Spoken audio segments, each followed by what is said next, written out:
Les Vikings, ces guerriers du Nord.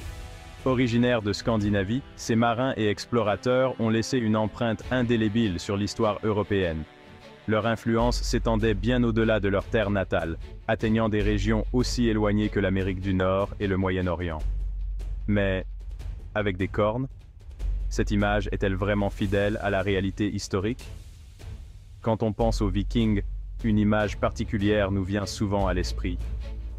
Des guerriers redoutables, brandissant des haches et des épées, naviguant sur des dracars à travers des mers tumultueuses. On imagine des guerriers féroces, naviguant sur des dracars, avec des casques à cornes sur la tête. Cette image est omniprésente dans les films, les séries télévisées et même les bandes dessinées. Cette image, ancrée dans la culture populaire, est captivante et puissante. Mais est-elle exacte?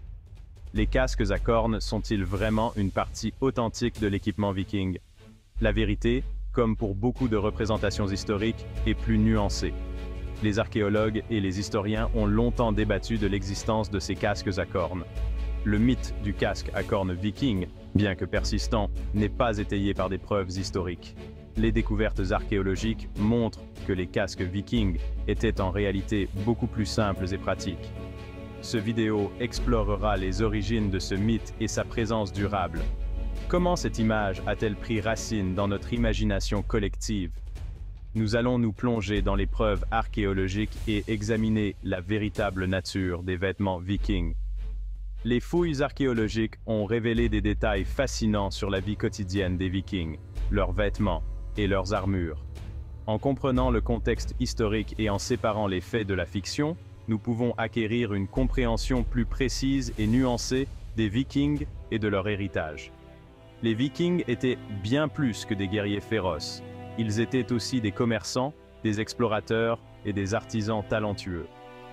Leur influence culturelle et technologique a laissé une marque durable sur le monde. Les Vikings ont établi des routes commerciales qui s'étendaient de la Scandinavie à Constantinople, et même jusqu'à Bagdad. Ils ont échangé des biens tels que des fourrures, de l'ambre et des esclaves, et ont introduit de nouvelles technologies et idées dans les régions qu'ils ont visitées. Les colonies vikings, comme celles de York en Angleterre et de Dublin en Irlande, sont devenues des centres de commerce et de culture. Les fouilles archéologiques dans ces sites ont révélé des maisons, des ateliers et des objets du quotidien qui nous donnent un aperçu de la vie viking. Les Vikings étaient également des artisans remarquables. Leurs bijoux, leurs armes et leurs outils montrent un haut niveau de compétence et de créativité. Les motifs complexes et les techniques de fabrication avancées témoignent de leur talent artistique. La mythologie viking, avec ses dieux puissants et ses sagas épiques, a également joué un rôle central dans leur culture. Les histoires de dieux comme Odin, Thor et Loki ont été transmises de génération en génération et continuent de captiver notre imagination aujourd'hui. Aujourd'hui, l'héritage viking est célébré dans de nombreux festivals et reconstitutions historiques à travers le monde. Ces événements permettent aux gens de découvrir et d'apprécier la riche histoire et la culture des Vikings. Les chercheurs continuent d'explorer et de redécouvrir l'histoire des Vikings en utilisant des technologies modernes pour analyser les artefacts et les sites archéologiques.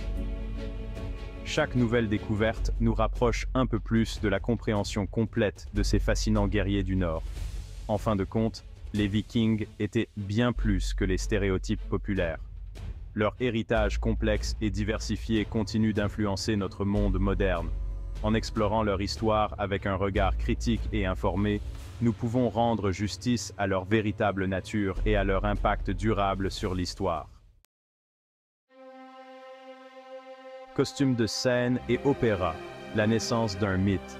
Les images des Vikings que nous connaissons aujourd'hui, avec leurs casques à cornes emblématiques, trouvent leurs origines dans des représentations artistiques et théâtrales plutôt que dans des faits historiques. L'association des cornes aux Vikings n'est pas sortie du néant historique. En fait, cette image a été popularisée par des œuvres d'art et des productions théâtrales du 19e siècle. Ses racines remontent au 19e siècle, une période marquée par le romantisme et une fascination pour la mythologie. Les artistes et les écrivains de cette époque étaient captivés par les légendes et les histoires anciennes, cherchant à les réinterpréter pour un public moderne. À cette époque, les opéras et les productions théâtrales s'inspiraient souvent des cultures et des mythes anciens. Les histoires de dieux, de héros et de guerriers étaient idéales pour les grandes scènes dramatiques. Les Vikings, avec leur réputation de guerriers et de navigateurs féroces, sont devenus un sujet populaire pour ces entreprises artistiques.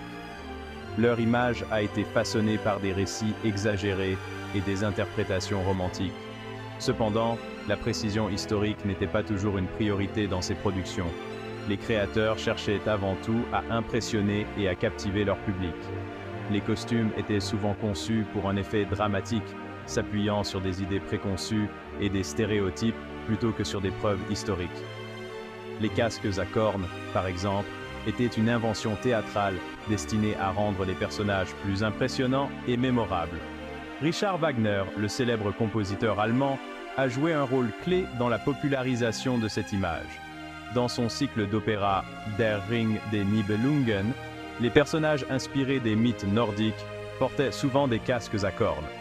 En réalité, les preuves archéologiques montrent que les Vikings ne portaient pas de casques à cornes. Les casques retrouvés sont simples et fonctionnels, conçus pour la protection plutôt que pour l'apparat. Les historiens et les archéologues s'efforcent de corriger ces idées fausses. Mais l'image romantique des Vikings avec des casques à cornes persiste dans la culture populaire. Aujourd'hui, cette image est omniprésente, des films aux costumes d'Halloween en passant par les mascottes sportives. Elle témoigne de la puissance durable des mythes et des stéréotypes dans notre imagination collective. La naissance de ce mythe montre comment l'art et la culture peuvent façonner notre perception de l'histoire. Les représentations théâtrales et artistiques du XIXe siècle ont laissé une empreinte indélébile sur notre vision des Vikings. En fin de compte, il est important de distinguer la réalité historique des représentations artistiques. Les Vikings étaient des explorateurs et des commerçants sophistiqués, bien loin des stéréotypes simplistes souvent véhiculés par la culture populaire. En explorant les véritables histoires et artefacts des Vikings, nous pouvons mieux comprendre leur culture et leur impact sur le monde. La naissance du mythe des casques à cornes est un rappel fascinant de la manière dont l'art peut influencer notre vision de l'histoire. L'influence de Wagner, quand l'art façonne l'histoire. L'une des figures les plus influentes dans la popularisation de l'image du Viking à cornes fut le compositeur allemand Richard Wagner. Son célèbre cycle d'opéra mettait en scène des costumes avec des casques à cornes pour les personnages d'inspiration viking. Les opéras de Wagner, avec leur ampleur grandiose et leurs récits dramatiques, ont captivé le public et exercé une influence significative sur la culture populaire. L'image des Vikings à cornes, bien qu'historiquement inexacte, s'est profondément ancrée dans l'imaginaire collectif.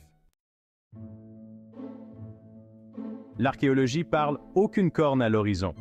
Les fouilles archéologiques menées sur divers sites vikings à travers l'Europe ont révélé une multitude d'artefacts fascinants. Des outils, des armes, des bijoux et même des vestiges de vêtements ont été découverts. Mais un élément est curieusement absent, les casques à cornes. Malgré la prévalence de cette image dans la culture populaire, les preuves archéologiques racontent une histoire différente. Les casques vikings, tels qu'ils sont souvent représentés dans les films et les livres, sont en réalité un mythe. Les artefacts authentiques trouvés sur les sites de fouilles montrent une image bien plus sobre et réaliste des guerriers vikings. De nombreux sites funéraires et villages vikings ont été fouillés, livrant une multitude d'artefacts qui nous éclairent sur leur culture et leurs vêtements. Les archéologues ont découvert des objets du quotidien, des armes de guerre et des éléments de parure, mais aucun casque à cornes. Ces découvertes nous permettent de mieux comprendre la vie des Vikings et de corriger les idées reçues. Les casques à cornes sont notamment absents de ces découvertes archéologiques. Les casques retrouvés sont souvent en cuir ou en métal, et leur design est fonctionnel, conçu pour la protection en combat plutôt que pour l'apparat. Cette absence de cornes sur les casques vikings authentiques remet en question l'image stéréotypée que nous avons de ces guerriers. Si les casques faisaient effectivement partie de l'équipement militaire viking, ils étaient généralement en cuir ou en métal et dépourvus de cornes. Les reconstitutions historiques basées sur des preuves archéologiques montrent des Vikings portant des casques simples et pratiques, loin des représentations fantaisistes que l'on voit souvent dans les médias. L'absence de tels casques dans les contextes archéologiques suggère fortement qu'ils n'étaient pas une caractéristique courante des vêtements vikings. Cette découverte nous invite à reconsidérer notre perception des Vikings et à nous baser sur des faits historiques plutôt que sur des mythes. Les musées et les expositions sur les Vikings mettent désormais en avant cette réalité en présentant des casques sans cornes et en expliquant l'origine de ce mythe populaire.